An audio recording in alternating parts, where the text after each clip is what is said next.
serbisyo Angel Radio. Mga na report, Angel Ed, sa imong report, kamen.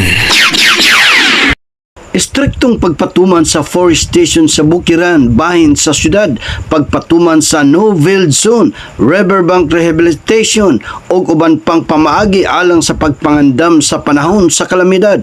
Kini ang unod sa special report ni Konsehal Roger Abaday, chairman sa Committee sa Public Order and Safety, atol sa sesyon niadtong Lunes nga gidumala ni Vice Mayor Bibot Rodriguez. Sumala ni Abaday nga adunay mga pamaagi nga malikayan ang dakong damyos panahon nga adunay trahedya.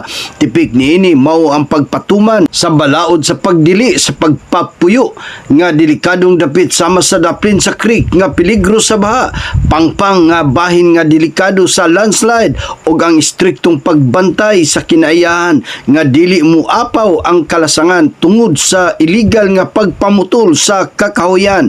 Niini gisugyot ni Konsehal Roger Abaday nga mahatagan kini sa igong aksyon sa mga hingtungdang ahensya sa gobyerno aron malikayan ang nahitabo sa bagyong Basyang.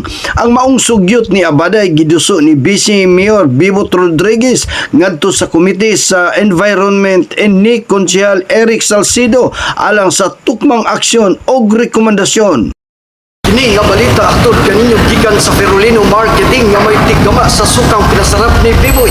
Gikan diri sa lokasyon, ako si numero 4 Angel Edgar Ferolino para sa Angel Eye, Tanang Bayan sa Angel News Patrol Reporting.